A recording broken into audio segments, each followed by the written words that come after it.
ज्ञान विज्ञान योग 7वा अध्याय सुरू आहे आणि त्यातला आज 17वा श्लोक होणार आहे सुरू.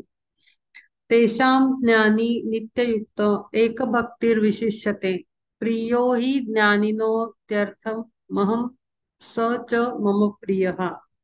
कष्टता संसारी भावे दुःख मुक्त म्हणून तो आर्त भजे माते. भजे माते पार्था जिज्ञासू तो जाण भावे माझे ज्ञान म्हणून या. तिजा तिजा तो अर्थार्थी करी माझी भक्ती. अर्थार्थी म्हणजे अर्थाची इच्छा करणारा, परम अर्थ म्हणजे परमात्मा भेटीची मुख्य जे कारण आहे त्याची इच्छा करणारा अर्थार्थी. करी माझी भक्ती लक्षून या प्राप्ती परमार्थाची. मग स्वभावेची चौथी याच्या ठाई कर्तव्य ते काही उरेची ना. त्यांनी मागच्या वेळेला 4 भक्त कशा प्रकारचे असतात हे सांगितलं होतं. आणि त्या प्रत्येक भक्ताचं वर्णन इथे केलं आहे की पहिला कसं का म्हणून भक्ती करतो, दुसरा का करतो, तिसरा का करतो, चौथा का करतो, असं त्यांचं विवेचन ते देत आहेत. पहिला म्हणतायत की कष्टता संसारी भावे दुःख मुक्त. पहिल्याचं म्हणजे प्रत्येकाचं पर्पज पर्पज काय असतं. प्रत्येक गोष्टीला कारण असतं ना, कारणाशिवाय काही घडत नाही. तसंच भक्ती सुद्धा कारणाशिवाय नाही घडत, परमार्थ हा कारणाशिवाय नाही घडत. तर त्यामुळे कॉज अँड इफेक्ट थ्योरी जी आहे, जो युनिव्हर्सल लॉ आहे, तोच इथे पण अप्लाय होतो. प्रत्येक गोष्टीला कारण असतं. देव आठवायला सुद्धा कारण लागतं. ज्यांनी आपल्याला मदत केली त्यांची आठवण येणार एक स्वभाव, एक कारण असतं. तर त्याचं जो ज्याला कष्ट होतात प्रपंचात, तो दुःख मुक्त होण्यासाठी परमेश्वराला आठवण करतो की अरे बाबा कधी माझे हे दुःख सरेल, कधी माझे कष्ट कमी होतील, कधी मला सुख मिळेल किंवा सुखाचा स्पर्श होईल किंवा सुखाचं दर्शन होईल. अशा पद्धतीनं जेव्हा पीडा होते तेव्हा जीवाला परमार्थ आठवतो, देव आठवतो. आणि असा तो एक प्रकारचा भक्त आहे. दुसरा भक्त आहे भजे माते पार्था जिज्ञासू तो जाण भावे माझे ज्ञान म्हणून या. आता पहिल्या लेवल मधनं थोडस अनुभवांनी मग पहिल्यांदा एखाद्या एक्स पर्सननी अत्यंत पीडा आहे जीवनामध्ये, प्रचंड कष्टाचा काळ चालू आहे, अनेक वर्ष एका पर्टिक्युलर दुःखात तो आहे. असं होतं माणसाला, म्हणजे अगदी भक्तांना सुद्धा होतं. कुठल्या काही काही वेळेला राहू दशा वगैरे अशा म्हणजे एस्ट्रॉलॉजिकल स्टेजेस पण येतात. जन्मपत्रिकेप्रमाणे एखादी दशा येते आणि कष्टकाळ सुरू होतो.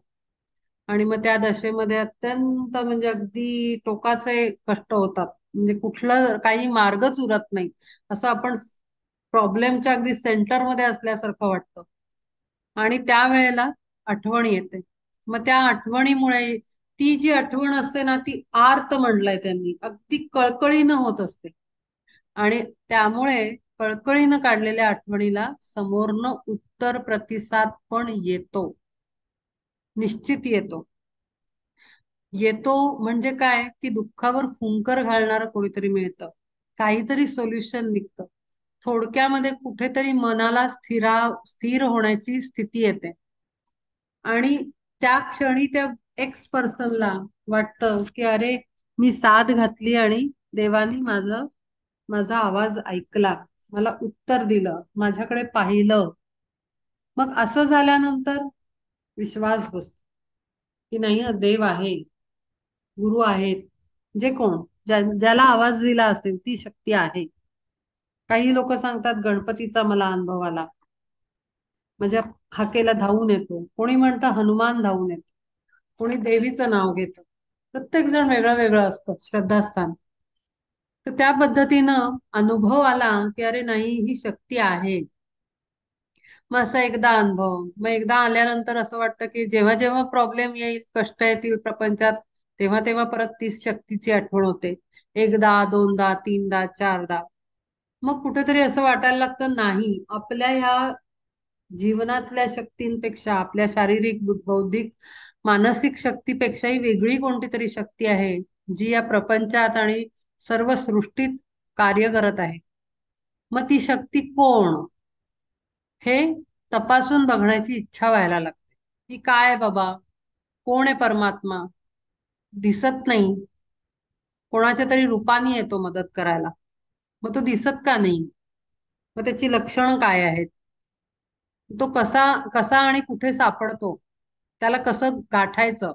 मी एक आवाज दिला दुःखामध्ये, पण तो दुसऱ्या कुठल्या पद्धतीनं सापडू शकतो? अशा पद्धतीचे प्रश्न निर्माण होतात त्या एक्स पर्सनच्या मनामध्ये, ज्यांनी पहिला अनुभव घेतला. आणि मग तो तपासून बघायला लागतो. मग तो ग्रंथांकडे आणि ज्ञानाकडे त्याचं पावलं वळायला लागतात. मग कुठे काय भजन चालू आहे, मग त्या भजनातनं कुठेतरी त्याची ओळख होते, कुठल्या तरी ग्रंथातनं होते, कुठल्या तरी मार्मिक बोलणाऱ्या व्यक्तीच्या शब्दांमधनं होते, कशातूनही होते, कोणी काही म्हटलं तर त्यातनं होते. अशा पद्धतीनं त्याला त्याचं ज्ञान व्हायला लागतं की अरे, ही अशी अशी शक्ती आहे जी वेगळ्या वेगळ्या पद्धतीनं सापडू शकते. मग नवविध भक्ती कळतात त्याला. 9 प्रकारच्या भक्तीचे प्रकार कळतात. आपण जी कोणती केली त्यातली. तर अशा पद्धतीनं तो दुसरा भक्त हो. भजे माते पार्था जिज्ञासू तो जाण, भावे माझे ज्ञान म्हणून या. मग ज्ञान होण्यासाठी तो त्यांची उपासना करायला लागतो. की मला द्या, मला माहिती द्या, मला अजून पाहिजे, मला अजून पाहिजे, मला अजून पाहिजे. मग सगळे संत दिसायला लागतात. मग पांडुरंग दिसायला लागतो.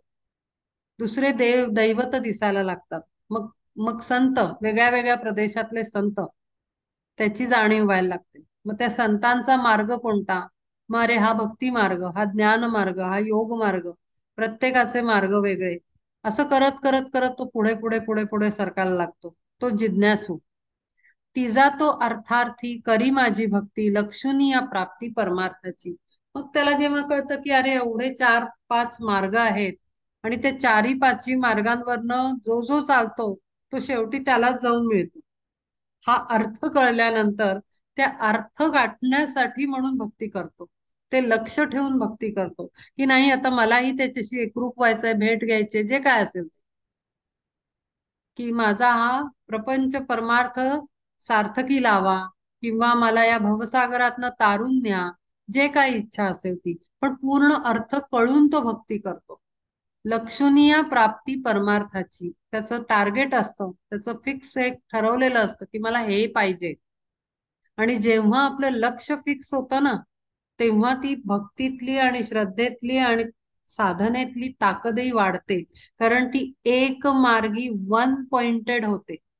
वन पॉइंटेड म्हणजे शार्प, फोकस एकदम एकच पाहिजे, त्याच्यावरच डोळा. जसं अर्जुनाला सांगितलं, पक्ष्याचा डोळा हे करायचा आहे, वेधायचा आहे.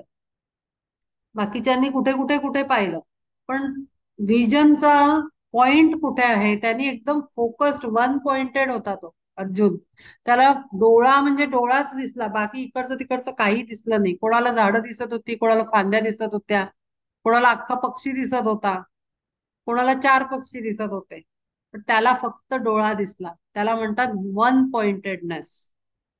अगदी एक फिक्स करायचं की मला मुक्ती पाहिजे, का मला या भवसागरातनं तारून जायचंय, का मला काय म्हणतो आपण तो स्वर्ग पाहिजे, स्वर्ग सुखाची प्राप्ती पाहिजे, का मला तुमच्या चरणाशी जागा पाहिजे.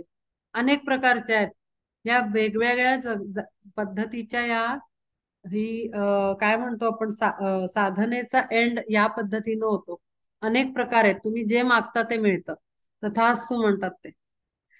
आणि मग रडायचं नाही की अरे, मी हे नव्हतं मागितलं, मी ते मागितलं होतं. कारण आपण आत्मा जी इच्छा करतो त्याला तो साथ देतो आणि तसंच घडतं. पण नंतर आपल्याला बरंच कळलेलं असतं, मग आपल्याला वाटतं की अरे नाही, मला ह्याला हे मिळालं, मला हे का मिळालं, मला तर ते हवं होतं. नाही, असं नाही. हे मी अनुभवांनी सांगते, मी बघितलंय लोकांचं. नंतर अवेअरनेस येतो. आणि म्हणून मागताना नेहमी विचार करून मागायचं असतं. देव प्रत्येकाला तथास्तु म्हणतो, प्रत्येक गोष्टीला. आपण रागाने सुद्धा म्हणतो ना, माझं असंच होणार आहे, त्याला सुद्धा तथास्तु. आणि म्हणून असं पण एक सायंटिफिक अप्रोच जो स्पिरिच्युअलिटीचा आहे, जो युनिव्हर्सल एनर्जीचा अभ्यास करून बोलला जातो, ते असं आहे की तुम्ही जे बोलता, इच्छा करता आणि विचार करता तेच तुमच्या समोर येतं, आणि म्हणूनच तुम्हीच तुमच्या जीवनाला घडवत असता. आपणच आपल्या उद्याला घडवत असतो असं सायन्स सांगतं. कोणतं science? Spiritual science, universal science. की प्रत्येक जीव त्याला जे पाहिजे ते तो वागत बोलत असतो, आणि म्हणून ते फ्युचर मध्ये घडतं.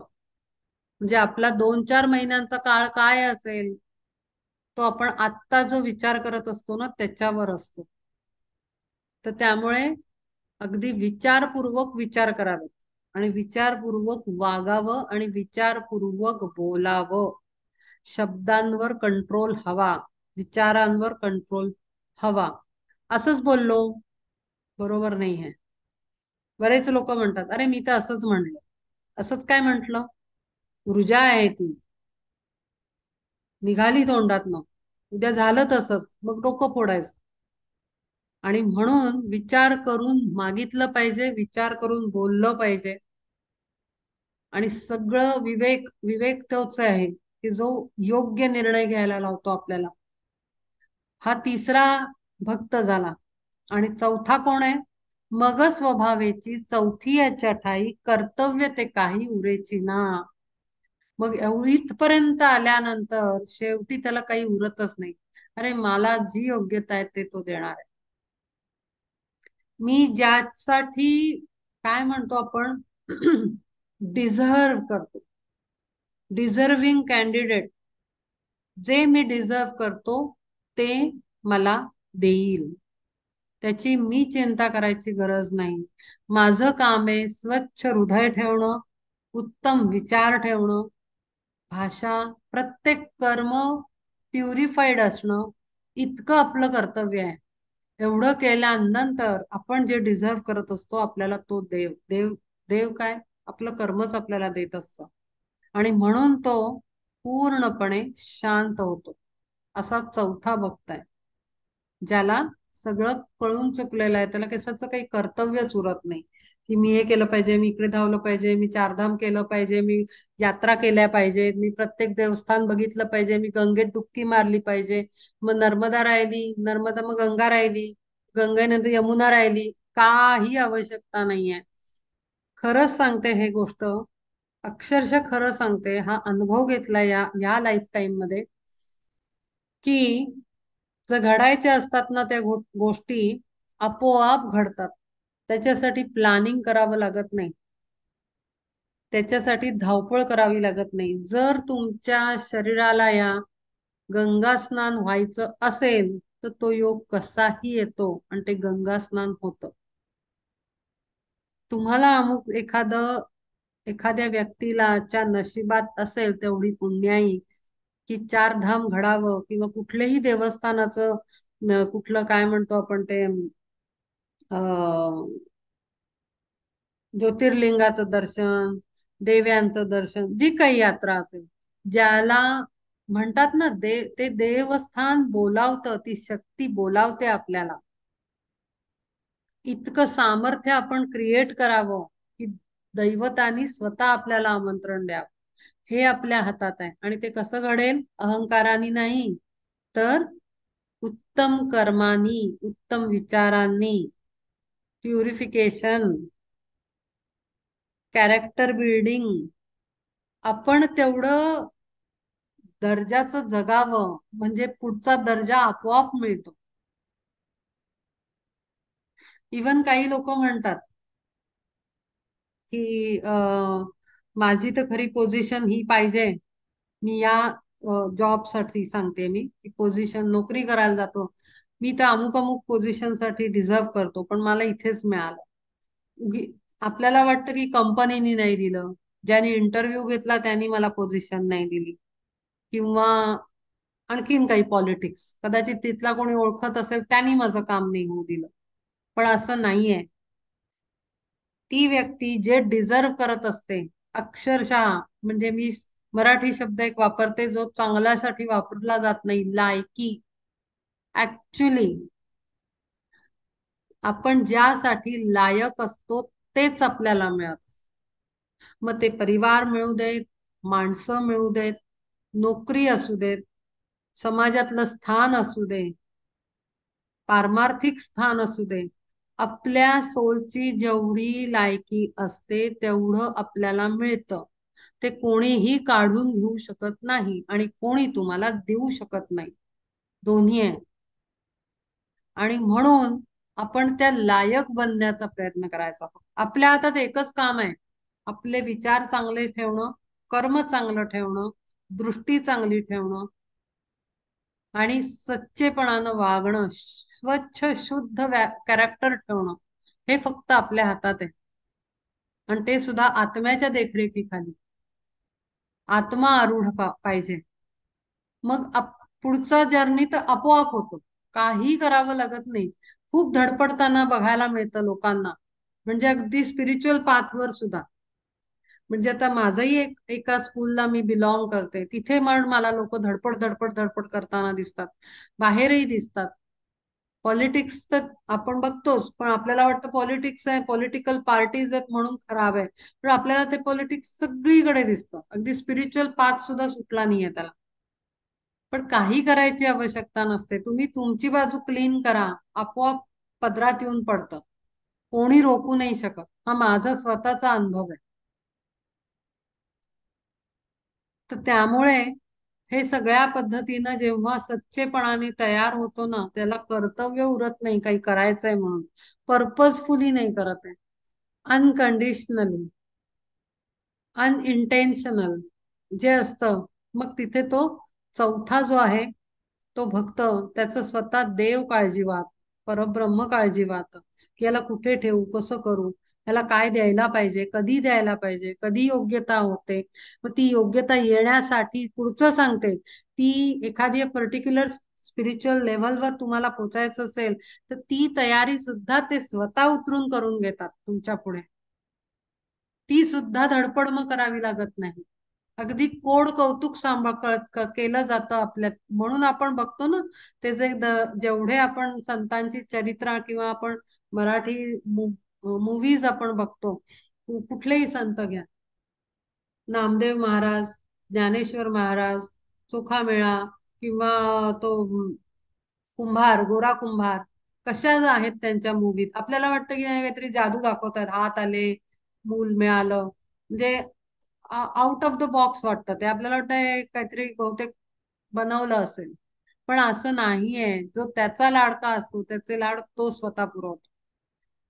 त्याच्यासाठी धडपडायची काही गरज नाही. हा माझा स्वतःचा अनुभव आणि माझी पक्की श्रद्धा आहे या विचारांना. कारण अनुभव घेतलेले आहेत. म्हणून जो ज्ञानी तोची एक भक्त, जाण हे निभ्रांत धनंजया. ज्ञानाचा प्रकाश म्हणून या देख, भेदाचा काळोख नाही तया. तया झाली प्राप्ती सायुज्याची साच, हो नियामीच भजे माते. स्फटिकाचे ठाई उदकाचा देख, आभास क्षणैक होय जैसा. मद्रूप तो ज्ञानी तैसा इतराते, भक्त ऐसा वाटे देहाकारे. परी ते कौतुक ज्ञानी आचे साच, न ये गुंफिताच शब्दा माझी. जैसा होता वायू आकाशी विलीन, नुरे वायू पण वेगळे ते. तैसाची तो मिळे मद्रुपी संपूर्ण, मग भक्तपण उरे कुठे. अगदी ती शेवटची जी एवढं वर्णन करून आता मी स्थिती सांगितली, ती ही स्थिती आहे की तो त्याच्या एकरूप होऊन जातो. मग त्याची काळजी तो स्वतःच करतो. परब्रह्म स्वतःची काळजी नाही करणार तर कोणाची करणार. त्याच्या परब्रह्मरूप झालेला जो भक्त आहे, ज्याला स्वतःच्या काही इच्छा, आकांक्षा, अपेक्षा काही उरलेल्या नाही आहेत, की मला असंच पाहिजे, मला तसंच पाहिजे, मला हाच पोझिशन पाहिजे, मला हे स्टँडर्ड पाहिजे, असं काही त्याच्या डिमांड नाही आहे. तो त्याच्याशी एकरूप झालेला आहे. मग त्याची काळजी तो नाही घेणार तर कोण घेणार. स्वतःची काळजी तो घेतोय असं तो म्हणतोय. जरी हलवोनी पाहिला पवन, तरीच तो भिन्न नभाहुनी. गगन स्वरूप एरवी तो जाण, स्वभावे संपूर्ण असे जैसा. तैसा करी जेव्हा कर्मे शारीरिक, भक्त ऐसा देख गमे तेव्हा. तैसा करी जेव्हा कर्मे शारीरिक भक्त ऐसा देख गमे तेव्हा परी धनंजया स्वानुभूती योगे होय तो निजांगे मद्रुपची.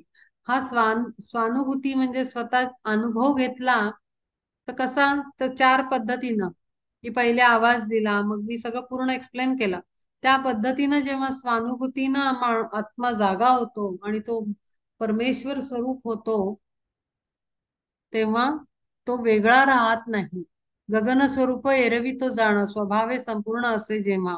आता जे आकाश आहे त्याच्यामध्ये नभ आणि वारा दोन्ही असतात.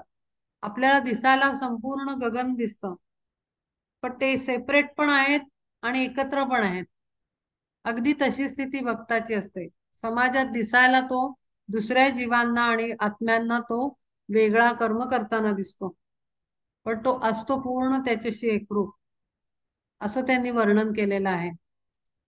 तरी ज्ञानोदय जाहला म्हणोनी मज आत्मा मानी आपुला तो. आत्माची तो माझा ऐसे मीही तया उचंबळवनिया म्हणे. मग म्हणे जीवापलीकडे स्वरूपाची खुण तिथे आकळून वावरे जो. पार्था देहाधारी असे तो म्हणून कायमज होऊन भिन्न होय. तो माझ्यापासून वेगळा नाहीये, कारण ज्ञानाने त्यांनी मला स्वतःला त्याच्या आत्मरूपात एकरूप करून घेतलेला आहे आणि तो स्वतःला जाणतो पण आहे की काय त्याची स्थिती आहे. आणि नुसतं देह कर्तव्याला लावलेला आहे आणि तो माझ्या स्वरूपाशी एकरूप होऊन जगतो आहे. मग तो माझ्यापासून देहधारी असला, देह धरून असला म्हणून तो सेपरेट होत नाही ना. तो त्याचं कर्तव्य कर्म करतोय. उदारा सर्व ऐवैतम ऐवैते ज्ञानी त्वात्मैव मे मतम.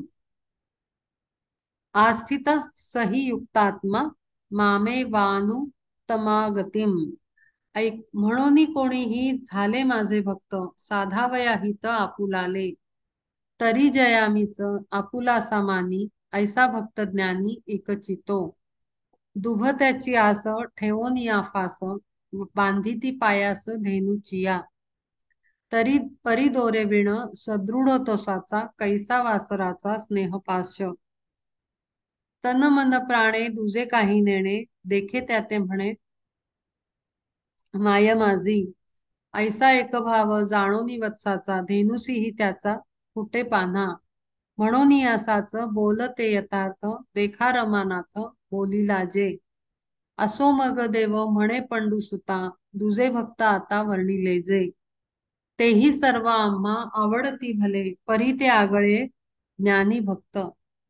सागराते नदी मिळवनिया जाता वळेना सर्वथा माघारी ती. तैसा ज्ञानी भक्त जाणो नियामाते पाहो प्रपंचाते विसरला. हृदय गुहेत तयाची या चांग उद्भवे गंगौघ प्रतीतीचा. स्वभावे तो मग मज मिळताच मद्रुपतासाच आली तया.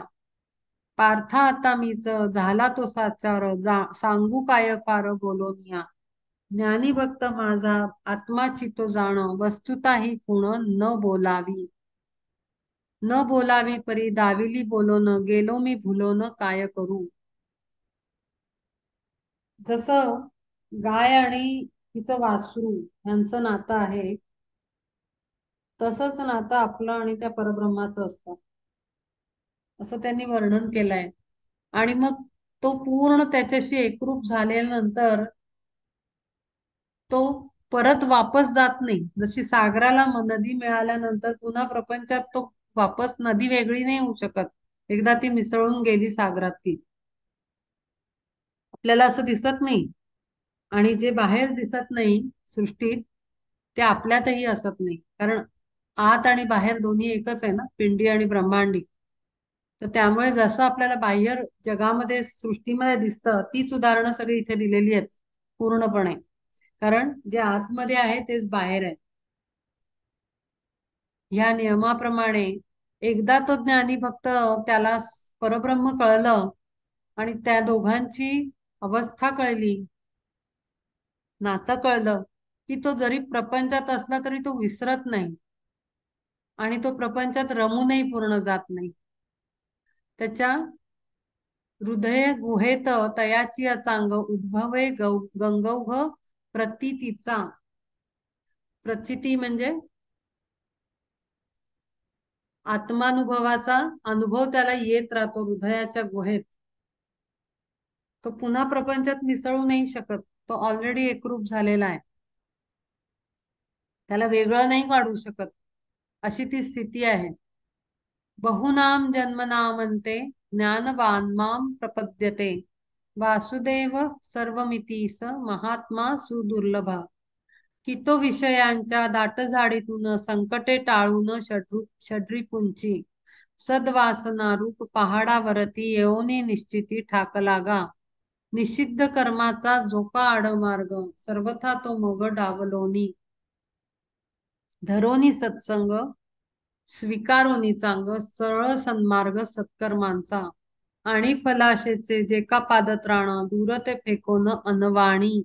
करिता प्रवास शतावधी जन्म न गणोनी कर्म फल हेतू. असे अनेक जन्म तो जगतो. मग विषयांच्या दाटीतनं संकट टाळून षड्रिपू म्हणजे 6 विकार आपले षड्विकार. त्यांच्या विषयांच्या झाडीतनं तो स्वतःला वाचवत वाचवत पुढे येत असतो. वासनारूप पहाडावरनं पण तो क्रॉस करून येतो.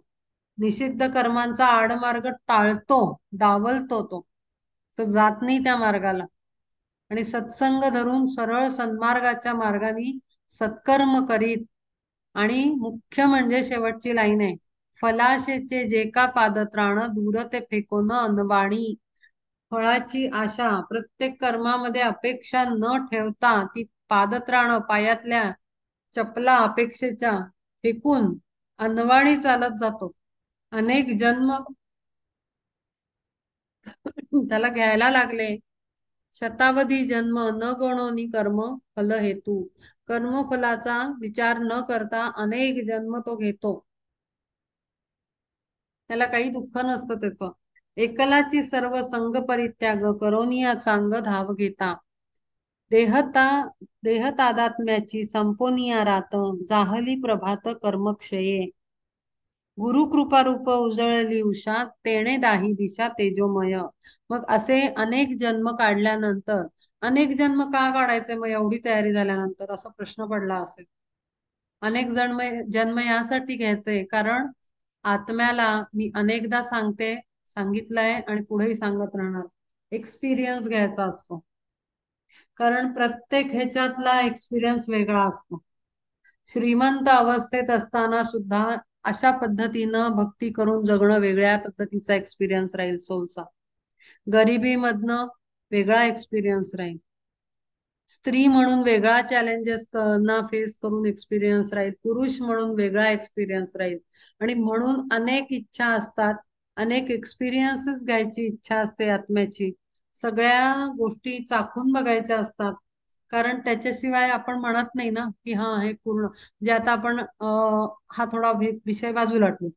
एखादं नवीन मिठाईचं दुकान किंवा कुठलंही दुकान असेल, आपण तिथले मेजर 2-4 सगळे मेजर पदार्थ म्हणजे मिठाया चे प्रकार वेगळे वेगळे, केक पण ठेवलेत, बिस्किट ठेवलीत, चॉकलेट्स ठेवलीत, मिठाया ठेवल्यात. बंगाली मिठाई आहे, आपली इकडची मिठाई आहे, तिकडची मिठाई आहे, श्रीखंड आहे, बासुंदी आहे. सगळे सगळे पदार्थ तिथे ठेवलेले आहेत. सगळे आपण टेस्ट करतो तेव्हा आपण म्हणतो चला हे दुकान मला पूर्ण माहिती झालेलं आहे, आता मग आपली गाडी दुसऱ्या दुकानाकडे वळ. पण जोपर्यंत इवन हॉटेल हॉटेल आपण जातो जेवायला, आपण एकदा तिथे चायनीज ट्राय करतो, मग नॉर्थ इंडियन ट्राय करतो, मग साऊथ इंडियन ट्राय करतो. आणि मग पुन्हा 5व्या वेळेला जायचं असेल तेव्हा म्हणतो अरे हे नको, आता इथलं सगळं आपण खाऊन बघितलं, आपण आता नवीन ठिकाणी जाऊ. म्हणजे काय की आपण जगतानाही प्रत्येक गोष्टीचा अनुभव घेत असतो. मग जगतानाचे अनुभव जर आपण सोडत नाही तर तो आत्मा जगण्याचे, जन्म घेण्याचे अनुभव का टाळेल? कारण त्यालाही परिपूर्ण व्हायचंय, त्यालाही सगळं माहिती पाहिजे. स्त्री म्हणून काय होतं, मुलगा म्हणून काय होतं, मुलगी म्हणून काय होतं, बाळ म्हणून काय होतं, वेगळे वेगळे श्रीमंत गरीब, ब्राह्मण पंजाबी, काय ते ख्रिश्चनिटी, बुद्धिझम, सगळ्याचा अनुभव घ्यायचा असतो.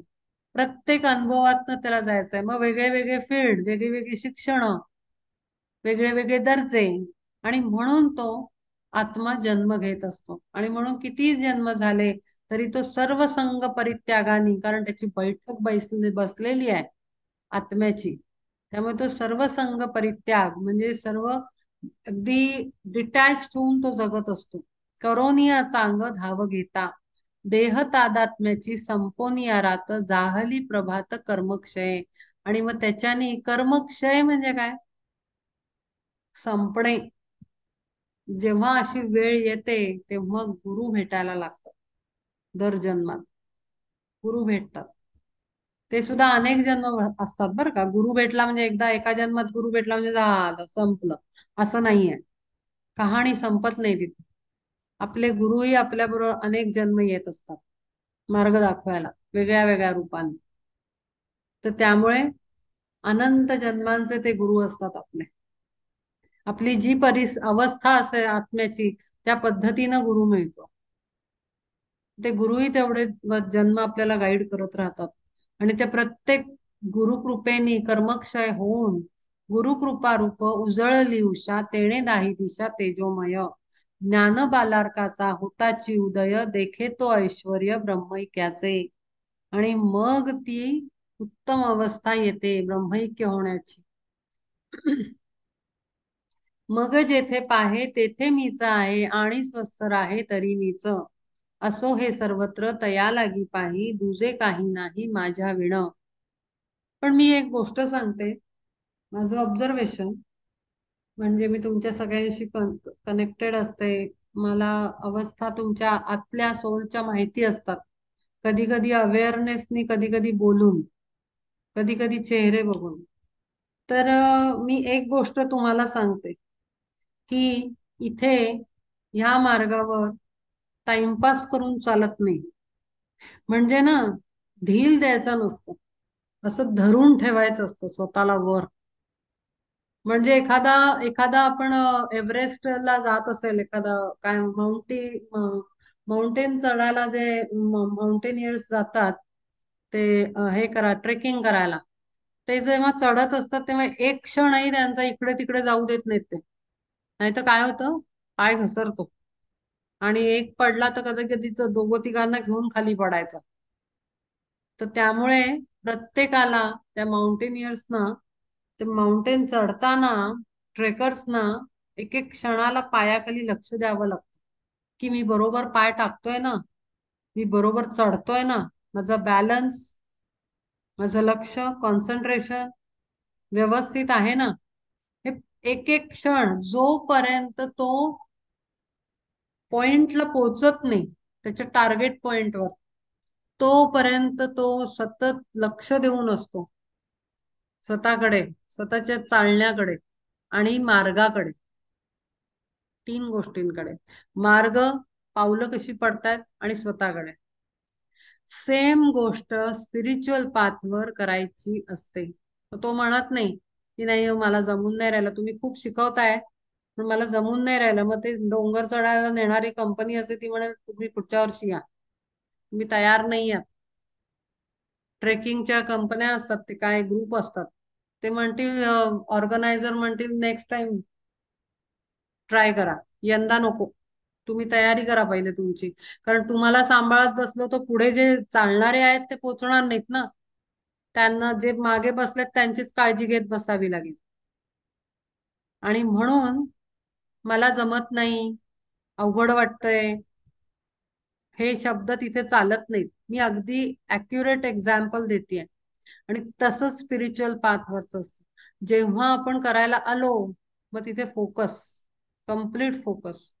जीवन चालू राहणार आहे, सगळे प्रसंग चालू राहणार आहेत, पण फोकस नाही हटवायचा आहे आपला, आणि थांबायचं नाहीये. काल नाही जमलं म्हणून सोडून नाही द्यायचं, परत आज ट्राय करायचं. आज नाही जमलं टाकून नाही द्यायचं, परत उद्या ट्राय करायचं. एक दिवस जमतं, 100% जमतं. कारण ही सुद्धा परीक्षा आहे ना. फटकन जमलं तर उपयोग काय, तयारी चांगली होत नाही. ते लहान बाळ पण किती वेळा पडतं, चालायला लागतं तेव्हा. आपण शेवटी म्हणतो त्याला, अरे काही चालायची आवश्यकता नाहीये, रांगला तरी चालेल. पण मी बघितलंय बरा इगो प्रॉब्लेम असतो छोट्या बाळांना पण. ते एकदा चालायला पावलं त्यांची चालायला लागली की ते रांगत नाहीत अजिबात. त्यांना असं वाटतं, अरे मला तर चालायला तर मी रांगलो तर माझं तर बिलकुलच हे होऊन जाईल. मी बघितलंय कित्येक, म्हणजे व्हिडिओ पण बघितलाय, माझ्या मुलीचं पण मी बघितलंय. अरे मी म्हणायची, ताई नाही चालली तरी काही फरक नाही पडत आहे, तू रांगत पोचू शकते तिथपर्यंत. नाही, पण ते उठून उभं राहायचं, भेलकांडे खात खात खात जायचं, 50दा पडलं तरी परत उभं राहायचं, तेवढा वेळ लागणार, पण ते चालतच करणार. एवढं जर चिकाटी लहान बाळाची असते, मग आपण एवढं मोठं झाल्यानंतर हार कशी मानणार? स्वतःमध्येच पहा. बाळ असताना जर आपण एवढी मेहनत घेतलेली आहे की आपलं नाक खाली होऊ नये दिलं आपण, मग आता आता एवढं वय वाढल्यानंतर तर शर्मेची बात आहे. आपण असं म्हणून जमत नाही, हे होत नाही, ते होत नाही, तर आपल्याला आपलं बाळपणच आठवलं पाहिजे मग दुसऱ्या बाळांकडे बघून. मला खूप कौतुक वाटतं. लहान छोटेसे जीव असतात, आपल्याला वाटतं बाळ आहे, पण तो आत्मा आहे. तिथे कळतं तो आत्मा आहे. ती शक्ती आहे आतमध्ये. ती त्याला बसू नाही देत, त्याला रांगू नाही देत. जेव्हा चालायला शिकवलेलं आहे आत्म्याने, त्याची पावलं तरबेज झाल्यानंतर, पावलं तयार झाल्यानंतर ते बाळ रांगलेलं चालत नाही. ते कोण सांगतं त्याला? त्याला तर अक्कलही नसते शरीराला. ते एवढूस असतं 7-8 महिन्याचं. 9-10 महिन्याची मुलं आजकाल चालतात. कदाचित अजूनही आता आणखीन ऍडव्हान्समेंट झाली असेल. 10 महिन्याची बाळं आजकाल चालतात. एकदा त्यांना चालायला लागलं की ते जाम, ते ना कडेवर बसतात कोणाच्या, ना ते रांगतात, ना ते कशातनं बसून ते बाबा गाडीतनं तर ते प्रॅम मधनं त्यांना तेही नाही चालत. त्यांना असं वाटतं मला चालता येतंय, तुम्ही मला बसवताय का, मी चालतो. आपल्याला पॅरेंट्सना बघून बघून थकायला होतं की अरे बाई हे थकत कसे नाहीत. हे जर जीव छोटा असताना जर आपल्यात गुण होते, मग मोठं झाल्यावर आपल्याला होतं काय? हा विचार करण्याचा प्रश्न आहे. विचार करायला पाहिजे की आता काय वेगळं घडलंय. तर आता मीची भावना फार आलेली आहे. माझं वय झालं, माझ्या शरीराला इजा होईल, मग उद्या मला काही झालं तर काय करू? कोण सांभाळेल? मुलं सांभाळतील का? अरे पण मुलांच्या पलीकडे तो बसलाय ना वर, तो सांभाळतोय. खरं तर मुलं पण नसतात सांभाळत, तोच सांभाळतो. त्यालाच सांगायचं काय पाहिजे ते. असं आहे गंमत. ज्ञान बालार्काचा हुताची उदय, देखे ते तो ऐश्वर्य ब्रह्मैक्याचे. मग जेथे पाहे तेथे मीच आहे, आणि स्वस्थ राहे तरी मीच. असो हे सर्वत्र तया लागी पाही, तुझे काही नाही माझ्या विण. पार्था देखे देखे घट, बुडता डोहात, जळ जैसे आत बाहेर ते. एकदा ते घट पाण्यात डुबवला, विहिरीतनं पाणी काढायचंय, नदीतनं पाणी काढायचंय, तर बुडवल्यानंतर त्या पॉटच्या मडक्याच्या आतमध्ये आणि बाहेर सगळीकडे पाणी असतं. तशी त्याची अवस्था होते. किती आपल्या रोजच्या जीवनातली उदाहरणं दिलेली आहेत. वेगळं काही नाही, बाहेर आहे तेच आतमध्ये अनुभवायला मिळतं. तैसा ज्ञानी भक्त राहे माझ्या ठाई, आणि तया मीही अंतर्बाह्य. आम्ही दोघं एकरूप होऊन जातो. मगाशी म्हणलं ना की अशा अशा भक्ताची ना पूर्ण काळजी तो घेतो, कारण तोच तिथे असतो. मग तो स्वतःची काळजी घेणार नाही तर काय करेल? परब्रह्म सर्वथा जी ऐसी शब्दातीत स्थिती, बोली बोलता ती नये साच. म्हणून हे राहो देखे तो साचार, ज्ञानाचे अपार भांडार गा. मग ज्ञानरूप होनी आपण, स्वभावे स्वाधीन करी विश्व. संपूर्ण हे विश्व वासुदेवमय, ऐसाची प्रत्यय आला तया. म्हणून तो ज्ञानी भक्ता माझी राजा, जाण कपिध्वजा निश्चयेसी.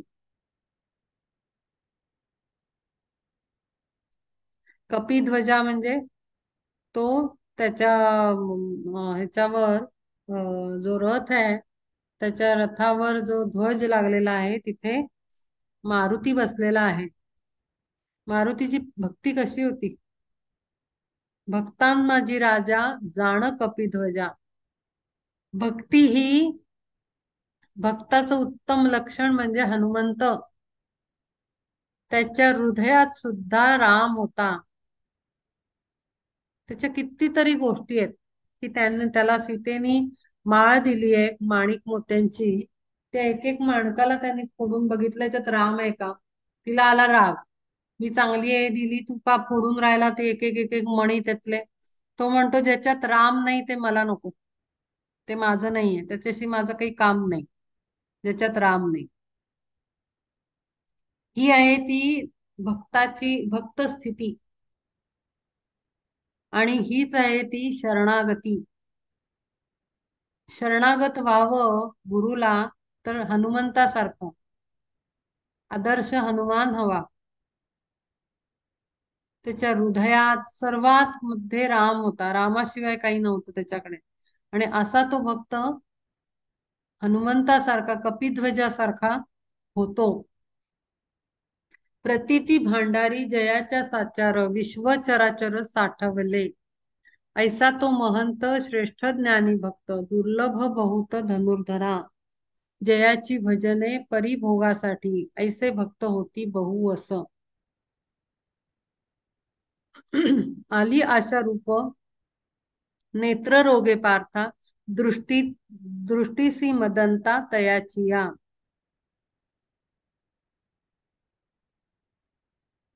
असा दुर्लभ आहे भक्त. हनुमानासारखा भक्त होणं फार दुर्लभ आहे. कोणाचा आदर्श भक्तीत ठेवावा तर हनुमंताचा.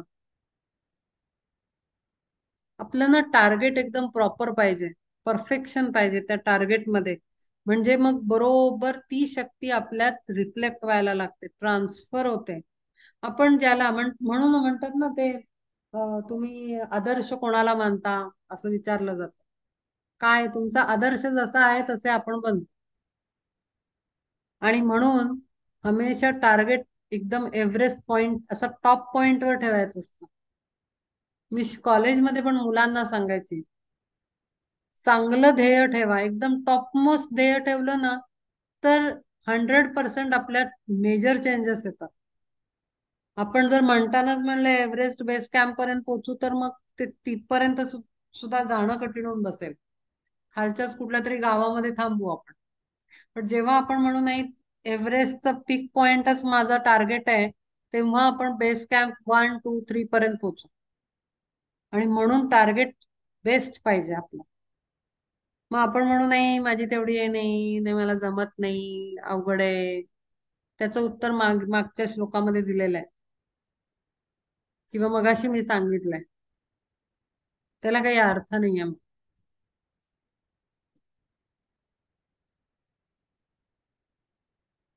आपणच आपले पाय कापतो विचारांनी कृतीनं. आणि आपण दोष मात्र दुसऱ्याला देतो, परिस्थितीला, माणसांना, सिच्युएशनला, बॅकग्राऊंडला, लहानपणच्या अनुभवांना, पुढे येणाऱ्या फ्युचरला. आपण अनेक गोष्टींना रिस्पॉन्सिबल समजतो. पण खरी गंमत अशी आहे की आपण पळवाट काढत असतो, आपल्यात सामर्थ्य नाही की स्वतःला आपण फेस करू. माझे विचार थोडेसे कदाचित हार्श वाटतील पण खूप स्ट्रिक्ट. म्हणजे आपल्या दासबोधात रामदास स्वामींचे विचार असेच आहेत. रामदास स्वामींची शिकवण जर दासबोध अभ्यासला तर फार परखड भाषेत बोललेलं आहे त्यांनी, खूप स्ट्रिक्टली बोललेलं आहे. गंमत आठवली काल मला अशीच एक म्हणजे त्या ह्यांच्याबद्दल. आम्ही जे पुस्तकाचा दुसरा अभ्यास करतो ना लाहिरी महाशय आणि हे महाअवतार बाबाजी, अ, परमहंस योगानंदांचे लायनेज गुरुवर्य. तर त्याच्यामध्ये त्यांनी दिलं महाअवतार बाबाजीचे ग्रेट बिंग आहेत ऍक्च्युली. खूप पॉवरफुल स्पिरिच्युअल टीचर. म्हणजे ते फिजिकल बॉडीमध्ये नाहीच आहेत ऍक्च्युली, एनर्जी एनर्जी बॉडीमध्ये आहेत. खूपच पॉवरफुल, म्हणजे त्यांची कंपॅरिझन करू नाही शकत कोणाबरोबर. खूप हायर लेवलचे आहेत. तर ते महाअवतार बाबाजी लाहिरी महाशय म्हणजे परमहंस योगानंदांच्या गुरूंचे गुरु. तर लाहिरी महाशयांना जेव्हा कर्मयोगाची दीक्षा देतात, खूप मॅजिकली त्यांना गमतीशीर किस्सा आहे की त्यांना ते त्यांच्या ऑफिसमध्ये चुकीचं पत्र येतं लाहिडी महाशयांच्या, की ट्रान्सफर येते यांची. आणि राणीखेत म्हणजे उत्तराखंडमध्ये, उत्तराखंडच्या राणीखेत म्हणून थंड हवेचं ठिकाण आहे, तिथे त्यांची ट्रान्सफर होते. तर हे निघतात वाराणसीवरनं, ट्रान्सफर होते तर तिकडे जॉईन करतात, जातात, राहतात असतात. आणि मग जंगलामध्ये त्यांना एकांत खूप आवडत असतो, त्यामुळे ऑफिसचं काम झाल्यानंतर ते असं तिथल्या राणीखेतच्या पुढच्या जंगलांमध्ये ते फिरत असतात. ते एक दिवस असे जातात, तर पुढे पुढे पुढे जातात, तर त्यांना कुणीतरी आवाज देत. आणि संध्याकाळची वेळ असते, तर तिथे त्यांना गुहेच्या तोंडाशी कोणीतरी आवाज देते आणि उभं आहे असं वाटतं. तर ते महाअवतार बाबाजी उभे असतात आणि ते त्यांना भेटतात. भेटल्यानंतर ते एका गुफेजवळ घेऊन जातात त्यांना, की ओळखलंस का? ते म्हणतात, तुम्ही माझं नाव कसं काय ओळखता? म्हणे, तू मला ओळखलं नाहीस का? तर म्हणे, नाही. अरे म्हणे, मी तर तुझी किती जन्म झाले वाट बघतोय इथे उभा राहून, आणि मी अखंड तुझ्या जन्मापासनं तुझ्या मोठं झाला, तरुण झाला, लग्न झालं, मी अखंड तुला दुरून काय जवळनं बघतोय, तुझ्याकडे लक्ष ठेवू नये, की योग्य वेळ कधी येते त्याची वाट बघतोय मी. तर मग म्हणतात की तू मला ओळखलं नाही, अच्छा म्हणे, ही गुफा बघितलीस त्याची, ही ओळखलीस का? तो म्हणतो नाही. तर मग ते त्यांना असं ते कपाळावर टॅप करतात, म्हणजे असं टच करतात. टच केल्याबरोबर त्यांना पूर्वजन्म आठवतो, लाहिडी महाशयांना. आणि तो पूर्वजन्म आठवल्यानंतर त्यांना सगळं आठवतं, की ती त्यांची आवडती गुफा होती आणि त्यांचं आवडतं जे कांबळं म्हणजे हे असतं, बसायचं आसन वगैरे असतं, आणि कमंडलू वगैरे सगळं तिथे. ते म्हणतात, महाअवतार बाबाजी म्हणजे त्यांचे गुरु त्यांना म्हणतात, की हे तुझ्यासाठी मी सगळं सांभाळून ठेवलंय, तुला दाखवण्यासाठी. आणि मी तुझं जन्म होऊन मोठा होऊन आता एवढ्या वयाचा होईपर्यंत मी वाट बघतोय तुझी, कधी एकदा तू भेटतोस. आणि मग तिथे त्यांना ते खूप दैवी प्रकाराने म्हणजे सगळं ते वर्णन आहे.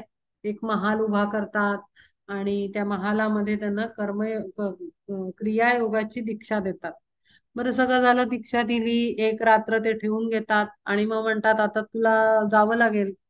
सगळेच गुरु असं करतात, मस्त खाऊ पेढा मिठाई देतात अभ्यासाची, आणि सांगतात, जा आता सामान्यांमध्ये जा आणि ते वाट, आता मिठाई दिली तुला ती. तसंच त्यांनाही त्यांचे गुरु म्हणतात, की तुला जो क्रियायोग शिकवला, तू जाऊन आता तो पसरवायचा आहे सगळीकडे. क्रियायोगाला न्यायचंय पुढे, तू समाजामध्ये सगळ्यांना शिकवायचंय. तर ते म्हणतात की अमुक अमुक अमुक अटी आहेत. सांगायचा मुद्दा महत्वाचा हा आहे, की गुरु म्हणतात त्यांचे, महाअवतार बाबाजी अटी घालून देतात, या पद्धतीचं हे सगळं असेल त्यालाही तू दीक्षा द्यायची. म्हणजे कॅरेक्टर, म्हणजे पूर्ण तयारी सोलची काय कितपत, एक काही प्री रिक्विजिट म्हणजे काय म्हणू शकतो आपण त्याला, पात्रता, ती अशी अशी असेल तर द्यायचं.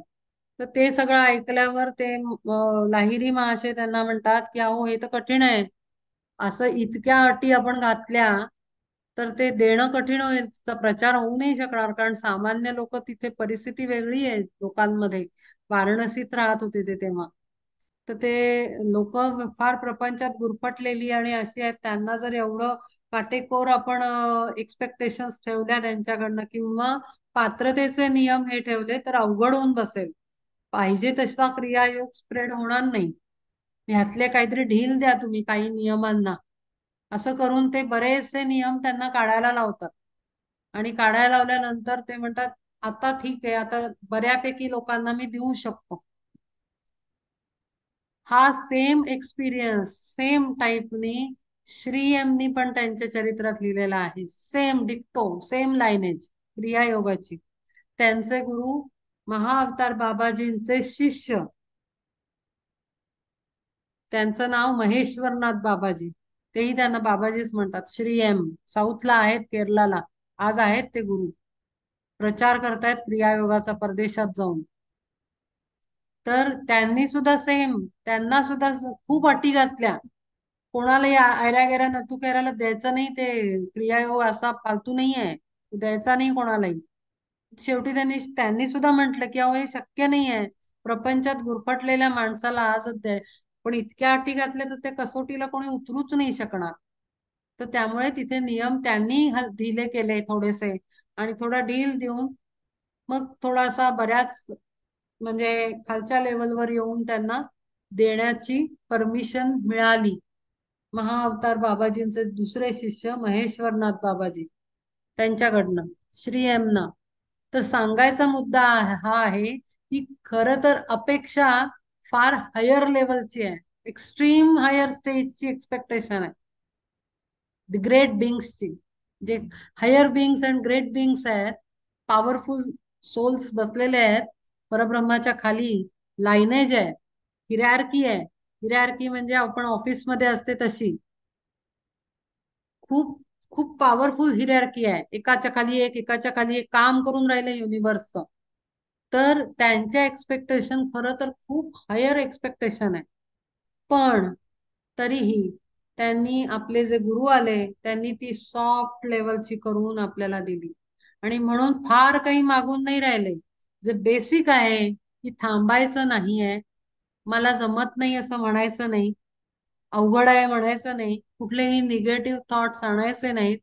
इतकी सॉफ्ट करून एक्सपेक्टेशन ठेवलेली आहे मी सुद्धा तुमच्या पुढे, की जमत नाही म्हणायचं नाही तोंडाने. काहीही झालं तरी मला जमणार आहे, आज जमलं नाही उद्या ट्राय करणार आहे आणि ते करायचंय.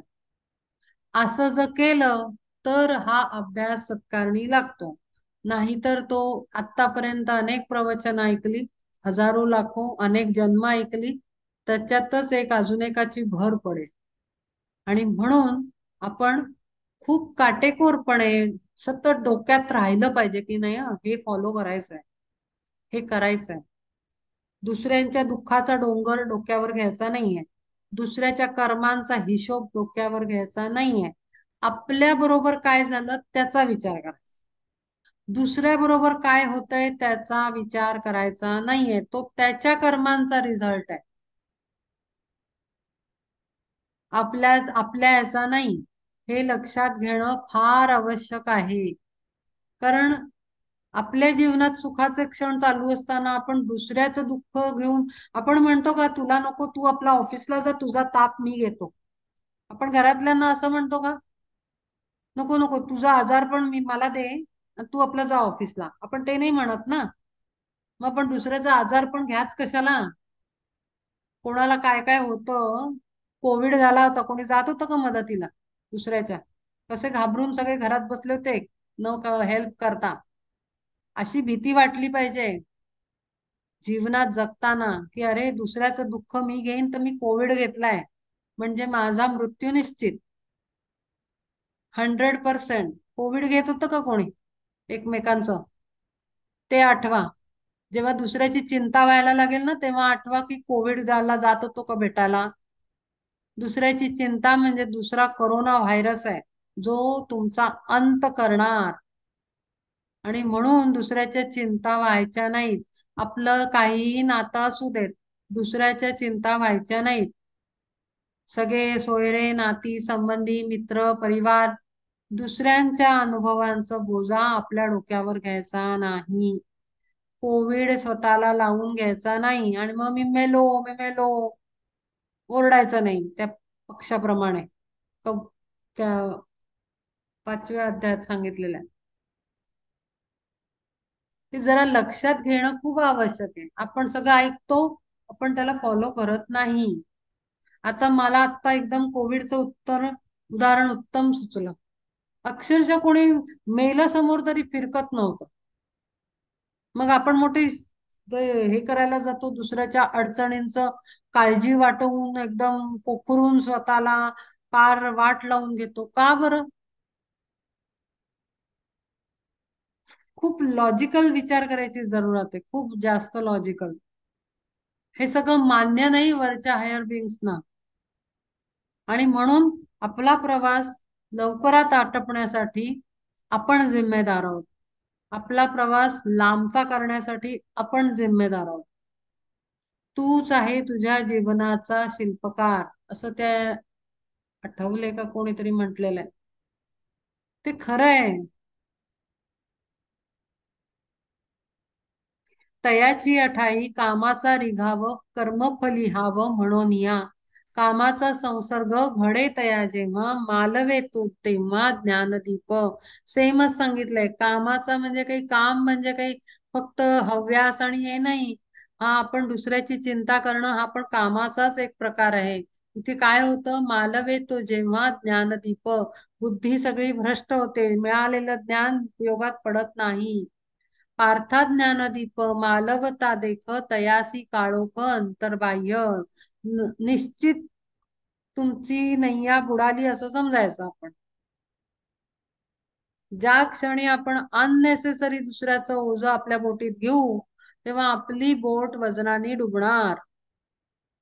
दुसऱ्याच्या कर्माचं ओझं आपण जेव्हा घेऊ तेव्हा आपली नैया डुबणार भवसागरात, हे निश्चित आहे.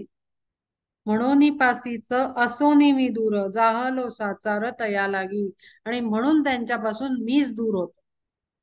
जे अंतर्बाह्य डुबणारे लोक आहेत त्यांना मी भानगडीत पडत नाही, स्वतः स्पष्ट सांगतायत ते. फार काटेकोर आहेत वरच्या एनर्जीज, मी सांगते ना. मला खूप आश्चर्य वाटतं की काही लोक खूप तोडून मरोडून सगळं करत असतात, पण खूप एक्सपेक्टेशन, हायर एक्सपेक्टेशन आहेत इथे सुद्धा. जे आपण ऍडमिशन घ्यायला जातो आपण अगदी म्हणतो नाही या कॉलेजचे ना खूप स्टँडर्ड खूप वेगळे आहे, त्या कॉलेजचं. अरे इथे पण तर स्टँडर्ड आहे, ह्याचं काय करायचं. सगळीकडे स्टँडर्ड आहे, जगताना स्टँडर्ड लागतं. तर एक्सपेक्टेशन सुपर, परब्रह्मांची पण तीच एक्सपेक्टेशन आहे. जे बाहेर आहे तेच आत आहे. मग सर्व भावे पूजी तिथे देख दैवते अनेक इष्ट जीजी. आधीच ते पार्था प्रकृती आधीन वरी झाले दीन भोगासाठी. आणि मग ते आपलं दुःख आपण दुसऱ्यांचे दगडधोंडे घेतो आणि मग ते दूर व्हावे म्हणून या देवाचा उपास, त्या देवाचा उपास, अमक कर ढमक कर यात्रा कर. अरे ते तो दगड आपला नाहीच आहे ना, दुसऱ्याचा आहे, त्याला कोणू द्या ना. आणि मग भोगासाठी दीन वीन होऊन जगत राहतात असं त्यांनी म्हटलेलं आहे. प्रकृतीच्या अधीन होतात. प्रकृती म्हणजे काय, तर सगळं आपला लोभ, आपला इंटरेस्ट, माणसांमधली आसक्ती. त्यामुळे आपण दीन होतो. भोग भोगण्यासाठी म्हणजे पनिशमेंट साठी आपण रिस्पॉन्सिबल, लायक बनतो. Deserve, you deserve. म्हणून मला हे वाक्य ना त्या दिवशी खूप अपील झालं. चुकीच्या ठिकाणी पण यू डिझर्व असं कोणी म्हणत नाही, पण ऍक्च्युली आहे ते. आपण डिझर्व करत असतो जे आपल्याला कष्ट भोगायला लागतात, मग शारीरिक, मानसिक, प्रापंचिक, आर्थिक, सर्व प्रकारचे. कौतुके ते पाहे मग भोगासक्त पूजी ती दैवत कैशारीती. आलीच पुढे राहील. पाळीती नियम जे जे आवश्यक जमविती देख पूजा द्रव्ये. यथाविधी कैसे करावे अर्पण घेती ते जाणून विहित जे. मग आपले पूजा अर्चा सगळे काय काय काय काय काय काय 50 गोष्टी आपण करत राहतो दुसऱ्यांच्या चिंता जवळ घेऊन. यो यो याम याम तनुम भक्त श्रद्धयार्चितु इच्छति तस्य तस्याचलां श्रद्धां तामेव विदधाम्यहम्. जो जो दुजे जे जे पूजावे तेवत म्हणून इच्छित मनोभावे. तयाची ती चाड पुरवितासाच ऐस असे एकमीच धनंजया. त्यांच्या सगळ्यांची इच्छा पण पूर्ण करा मीच आहे, कुठलेही दैवत भजा. परी देवी देव सर्व मीच होय ऐसा हे निश्चय नसे त्यांचा. त्यांना आपलं वाटतंय की आपण प्रवचन ऐकत होतो ते कोणतरी वेगळं होतं, मंदिरात गेलो ते कोणतरी वेगळं आहे, यात्रेत गेलो ते आणखीन दैवत वेगळं आहे. म्हणून या नाना देवतांचे ठाई धरी जो हृदयी भिन्न भाव. सेपरेशन, जितकं सेपरेशन होणार तेवढे पीसेस होणार आणि तेवढा एनर्जी सोलची डायव्हर्ट होणार. 10 ठिकाणी वन पॉइंटेडनेस जो मगाशी सुरुवातीला सांगितला तो तिथे राहत नाही. एकच एक, तेच खरं, ते राहत नाही, ती पावर राहत नाही. स तया श्रद्धया युक्तस्तस्या राधन मह्यते लभते च तत कामान्म यैव विहितानि तान. आणि होऊन या मग श्रद्धायुक्त पूजिते दैवत यथायोग्य. तोवरी जो पार्था करी आराधन होय जो संपूर्ण कार्यसिद्धी. ऐसे जय जे जे इच्छावे केवळ ते लाभे फळ तया लागी. परी ते सकळ मजची पासून मिळे तया जाण धनुर्धरा. देणारा मीच आहे. जे जे इथे पहा कसं म्हटलंय. मगाशी मी सांगितलं ऐसे जये जे जे इच्छावे केवळ ते लाभे फळ तया लागी. जी न बोलता मनात न इच्छा व्यक्त होते, विचार रिफ्लेक्ट होतो, निघतो आपल्या मनातनं विचार रिलीज होतो, थॉट रिलीज होतो, इच्छा असतात आतमध्ये, बोलतो आपण शब्दांमध्ये आणि मागतो, हृदयात ठेवतो, ते सगळं तेच मिळतं आपल्याला. आणि म्हणून या सगळ्या क्रिया खूप विचारपूर्वक मागाव्या आणि कराव्या. कारण देणारा तोच आहे, काही वेगळं काहीच नाही, सगळीकडे एकच आहे.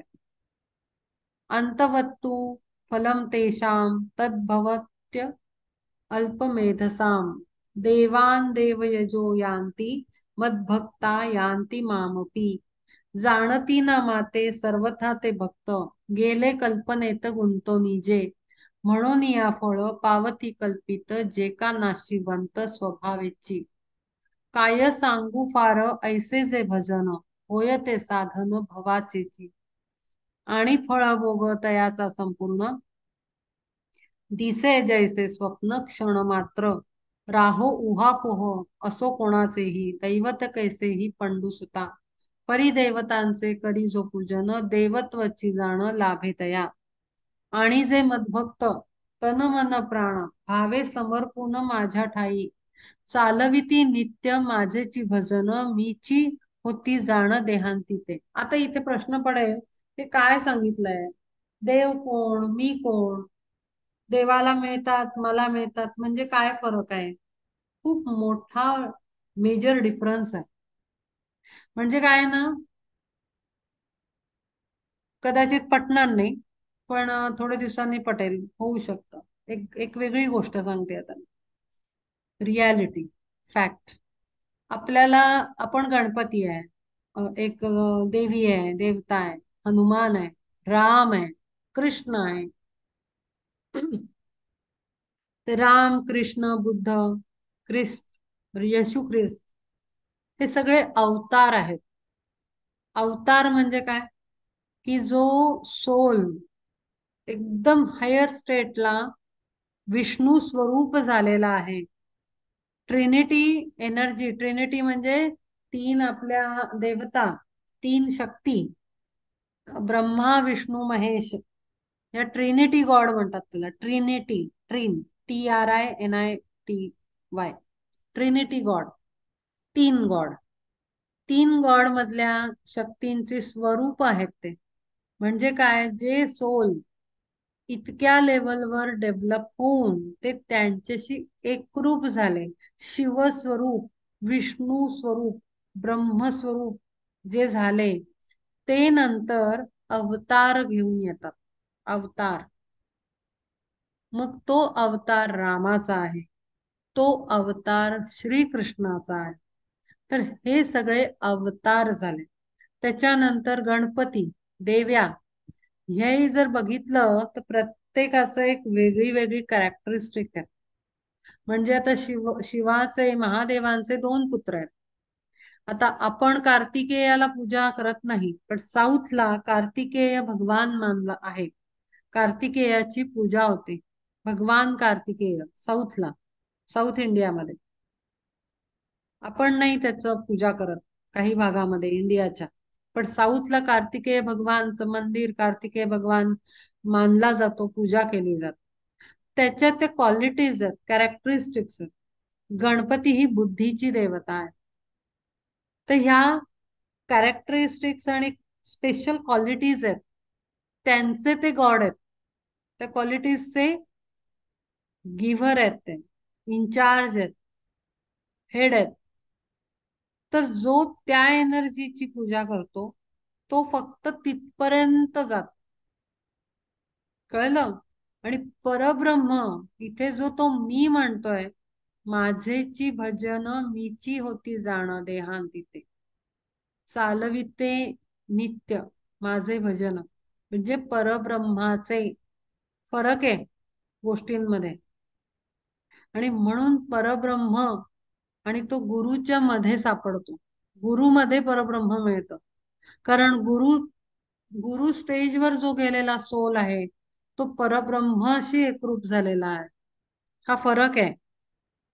तुम्ही बघत असाल, म्हणजे बघाल, एक स्टडी कराल, तर जे संत आहेत, डिसिपल्स आहेत, जे मोठे संत लोक, ते बघाल ते कुठल्या देवतेला पूजताना दिसणार नाहीत. असं आपल्याला दिसत नाही की एखादा संत होता तो गणपतीची पूजा करत होता, एखादा देवीची पूजा करत होता, तो देवीचा असलेला संत आहे, असं नाही दिसत आपल्याला. संत हे सगळे परब्रह्माला पूजतात. आणि म्हणून गुरु हा परब्रह्माकडे घेऊन जाणारा असतो. गुरु हा परब्रह्माशी एकरूप असलेला आहे.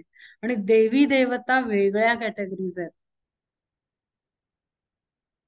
दिस इज अदर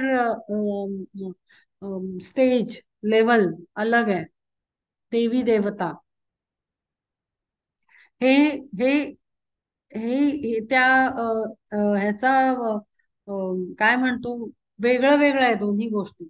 आणि म्हणून ते म्हणतात परिदेवतांचे करी जो पूजन देवत्वची जाण लाभेतया, आणि जे मदभक्त तन मन प्राण भावे समर्पून माझ्या ठाई. आणि परब्रह्म कोण आहे? परब्रह्म हा अमर्याद एकमेव शक्ती आहे, जे ज्यांनी पूर्ण सगळं धारण केलेलं आहे. अगदी शंकर, विष्णू आणि ब्रह्म सुद्धा त्यातनं निर्माण झालेले आहेत. ब्रह्मा वेगळा आणि ब्रह्म वेगळा, फरक आहे. ब्रह्मा वेगळा, ट्रिनिटी गॉड मधला ब्रह्मा वेगळा आणि ब्रह्म वेगळं, दोन वेगळ्या गोष्टी आहेत. तर ते शिव आणि विष्णू, महादेव आणि विष्णू सुद्धा ज्याच्यातनं आले ते परब्रह्म, सुप्रीम परब्रह्मन, एकदम highest one, only one energy, त्याच्याशी एकरूप झालेला गुरु असतो, जो सद्गुरु असतो.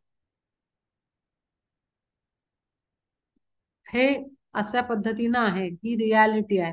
हे काही मी काल्पनिक काही सांगत नाही, हे इथे म्हंटलच आहे तसं त्यांनी. अव्यक्तम व्यक्तिमापन्नम मन्यन्ते माम बुद्धया, परम भावमजानंतो ममा व्यय मनुत्तमम, परिप्राणी तैसे नाचरोनी येथ तेथ दुरावती व्यर्थ स्वहितास, तळहातीची या जळी पोहू जाणे तैसे ते करणे तयाचे गा. तोंडा वज्रमिठी पाडावी का तरी उडता सागरी अमृताच्या, मग थिल्लरीचे आठवोनी पाणी झुरावे कामनी सांगे बापा, अमृता माझी ही रिघोनी मरावे ऐसे हे करावे काचे यासी, तरी सुखे कागा भावे ना अमर राहोनी अपार अमृती त्या, तैसा फलाशेचा पिंजरा फेकोन पंख ते लावून प्रतीतीचे. प्रतीती म्हणजे आत्मप्रतीती, आत्मप्रचिती दोन्ही एकच. आत्मप्रचिती म्हणजे मी परब्रह्म स्वरूप आहे, ही प्रचिती म्हणजे अनुभव येणं, स्वतःला अनुभव येणं. तैसा फलाशेचा पिंजरा फेकोन पंख ते लावून प्रतीतीचे, मनासी मानेल ऐसा निरंतर करूये संचार सुखे जेथे, मारिली भरारी किती जरी उंच तरी लागेनाच पार ज्याचा, तया चिदाकाशी खराया संचार समर्थ साचार कान व्हावे, मापावे का पार्था मज अमापाते, व्यक्त अव्यक्ताते मानावे का, शिणावे का नाना साधने करून असतामी पूर्ण स्वयंसिद्ध, परिधनंजया बोल हे बोल हे साध्यंत घेता विचारात ऐसे वाटे, की ह्या जड जीवा विशेषे करून उमजे ना कुण येतीचीही. इथे ते सांगायचा प्रयत्न केलाय की जर तुम्ही लिमिटेड लिमिटेड एनर्जीला तुम्ही भजन कराल, पूजन कराल किंवा त्याची भक्ती कराल तर त्या लिमिटेड एनर्जीशी तुम्ही पण बांधले जाता.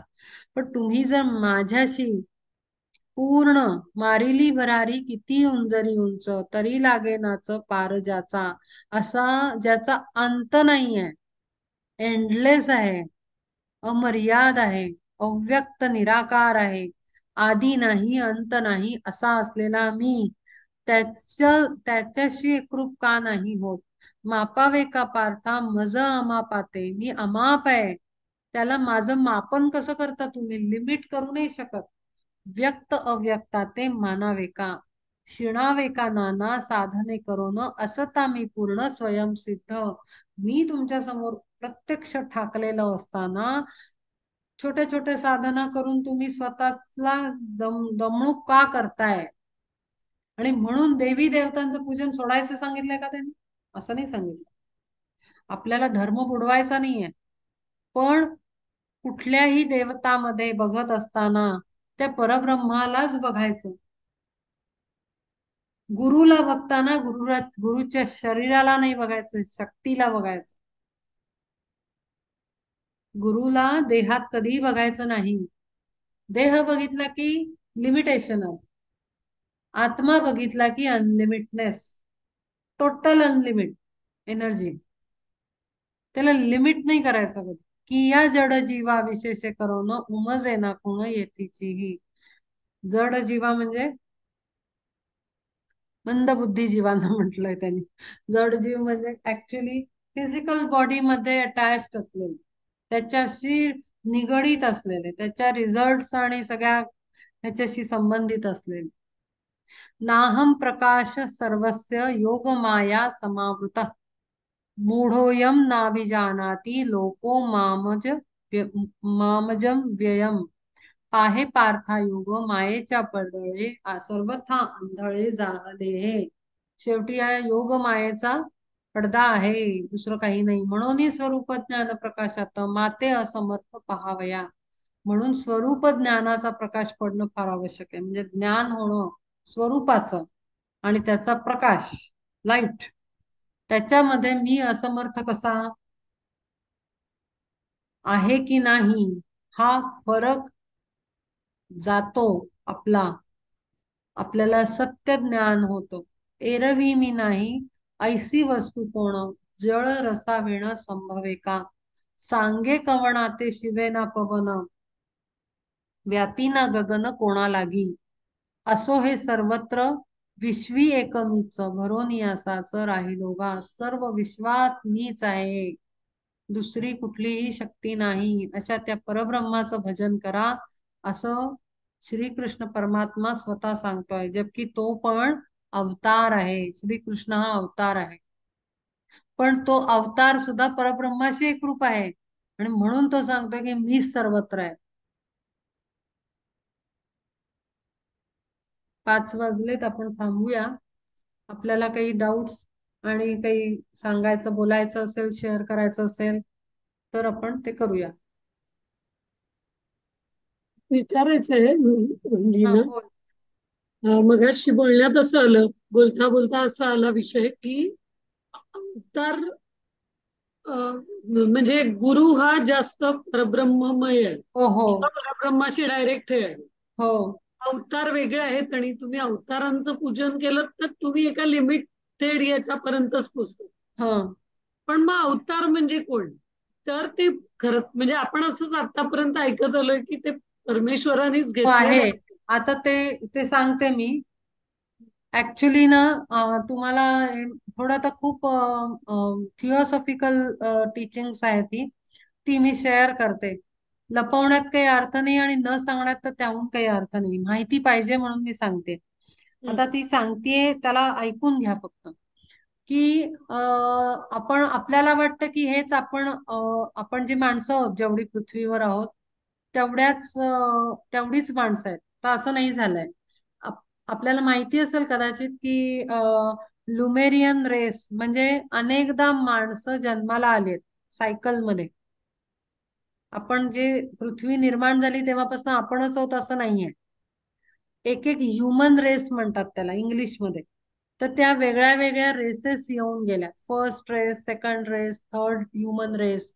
म्हणजे काय, की पूर्ण मनुष्य जात एक एकदा येऊन गेली पृथ्वी निर्माण केल्यापासनं.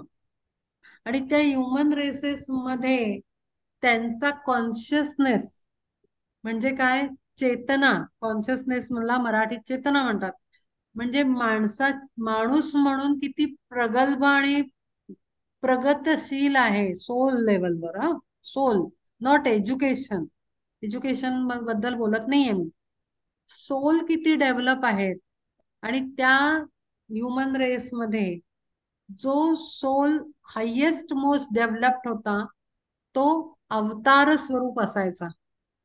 आणि म्हणून श्रीकृष्णाच्या वेळेला हायेस्ट सोल जेव्हा तो उतरतो, परब्रह्म उतरतो जेव्हा, जेव्हा म्हणजे आता पुढच्या ह्याच्यात तो कल्की रूपानं उतरणार आहे, तो अवतार असणार आहे. तर तो जो परब्रह्म उतरतो, त्या तेव्हाच्या ह्युमन रेस म्हणजे माणसांमधला तो टॉप वन असतो, हायेस्ट मोस्ट सोल, ज्याच्यामध्ये परब्रह्माशी एकरूप होऊन ती शक्ती उतरते परब्रह्माची. तेव्हा तो परब्रह्माचा अवतार होतो. रामाच्या वेळेला जी रामाच्या कोणतं युग आहे त्याचं, आपण युग म्हणू शकतो त्याला, रेसेस ना युग म्हणू शकतो. द्वापार युग. त्या द्वापार युगातला जो मनुष्य जात होती, त्यांची सोल कॉन्शियसनेस लेवल, त्या लेवलमध्ये राम हा हायेस्ट मोस्ट सोल होता. आणि त्याच्या रूपातनं परब्रह्म उतरलं खाली, म्हणजे ते विष्णू स्वरूप, ते उतरलं. आणि त्यांनी राम अवतार घेतला, मनुष्य जन्म. मनुष्य होता तो, फिजिकल बॉडी मध्ये आलेला होता. आणि त्यांनी कार्य करून दाखवलं, त्यांनी जगून दाखवलं, त्यांनी मर्यादा शिकवली, त्यांनी सगळं चरित्र दाखवलं घडवून. आणि म्हणून तो राम अवतार आहे. तर असे हे अवतार होऊन गेले. जेव्हा आता कल्की अवतार येणार आहे. आपली जो कॉन्शियसनेस लेवल आहे, आपण ज्या डायमेन्शन वर मूव्ह ऑन करत आहोत, आपली युनिवर्स चेंज होतीये, आपली अर्थ इव्हॉल्व्ह होतीये. ही नवीन एक गोष्ट मी सांगते तुम्हाला. अर्थ म्हणजे मदर अर्थ म्हणजे पृथ्वी. पृथ्वी हा सुद्धा एक मोठा आत्मा आहे. आणि ते वरच्या परब्रह्माच्या एका स्थितीचे चक्र आहेत सगळी. आपल्याला आहेत ना, फिजिकल बॉडीमध्ये चक्राच आहेत आपल्या. हार्ट चक्र, बेसिक म्हणजे मूलाधार, अनाहत चक्र, हृदय चक्र, थ्रोट चक्र, विशुद्ध विशुद्ध, नंतर आज्ञा चक्र. अशी जशी चक्र आहेत आपल्या शरीरात, तशी त्या परब्रह्माची चक्र म्हणजे हे प्लॅनेट्स आहेत. हे नवीन गोष्ट जरा सांगते मी, कारण तुमचा आत्मा पण डेव्हलप झाला पाहिजे. आणि तुमचा consciousness, soul consciousness, intellectual stage पण चेंज झाली पाहिजे सर्वांची. आणि म्हणून सांगते की आपली पृथ्वी हे बेसिक चक्र आहे, मूलाधार चक्र आहे परब्रह्माचं. आपली अर्थ ती सुद्धा डेव्हलप होतीये, ग्रो करतीये. आणि म्हणून आपण बघतोय की खूप काय काय चालू आहे अर्थवर सध्या. प्रचंड प्रमाणात पालथ चालू आहे, ऍटमॉस्फेरिक चेंजेस येत आहेत. तर ते पृथ्वीमध्ये, पृथ्वीच्या त्या चक्रल बिंग मध्ये, बिंग आहे ते, लिव्हिंग बिंग आहे, हायर बिंग आहे. मदर अर्थ म्हणजे पृथ्वी ही एक हायर बिंग आहे. त्याच्यामध्ये सुद्धा डेव्हलपमेंट होते, तो इव्हॉल्व्ह होतोय सोल, प्रगती होते त्याची. आणि त्या प्रोसेस मध्ये आपण आहोत. आणि मग त्याच्यात आपण ह्युमन बिंग्स. आणि आताच्या ज्या कॉन्शियसनेस लेवलवर आपण आहोत, तर आता ह्याच्या पुढे होणार आहे कल्कीचा अवतार. म्हणजे तो केवढा डेव्हलप्ड असेल, ज्याच्यामध्ये तो सोल उतरेल अवतार घेऊन. असे हे अवतार आहेत.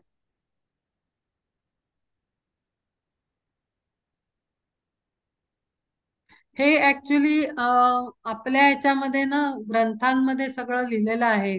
पण ते संस्कृत भाषेत लिहिल्यामुळे खूप लिमिटेशन आलेली आहे त्याला.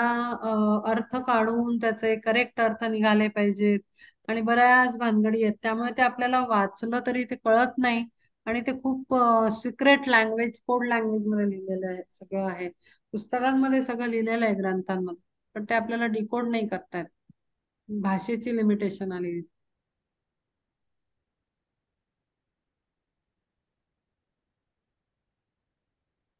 आणि काही पटलं का? हो हो.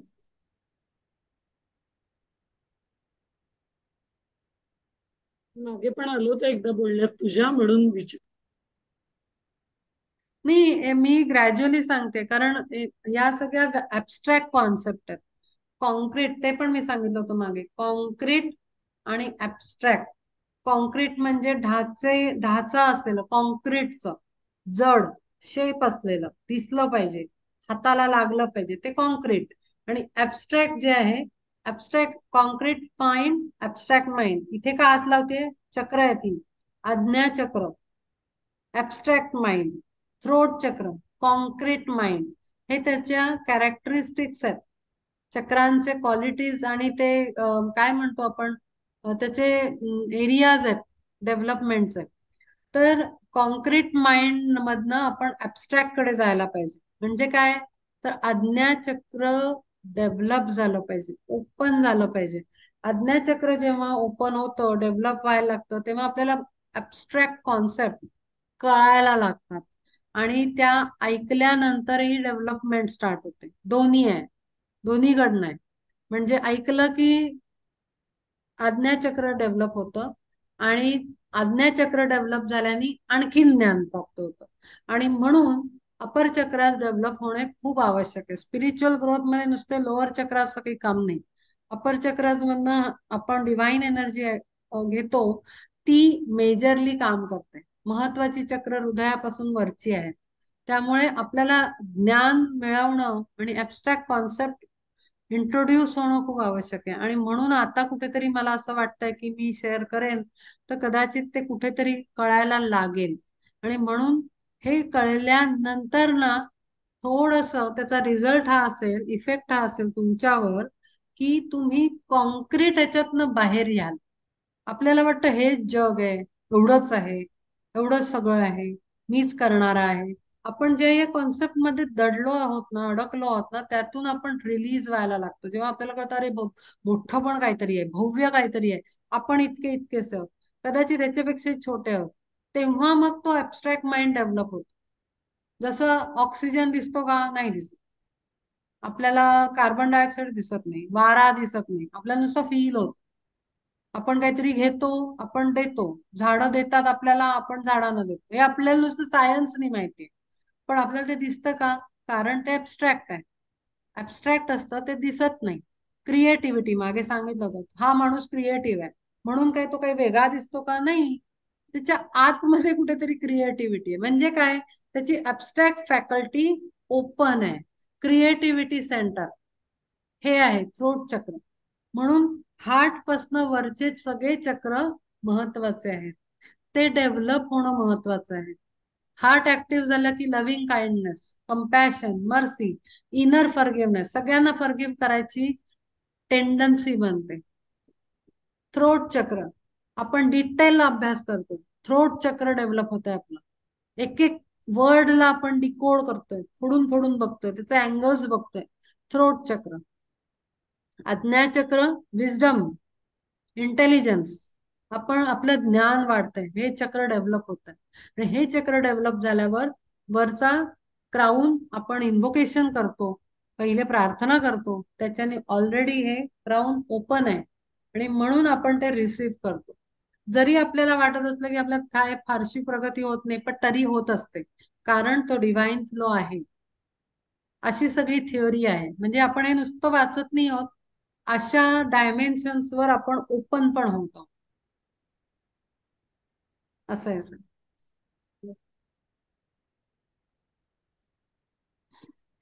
अजून काही विचारायचं?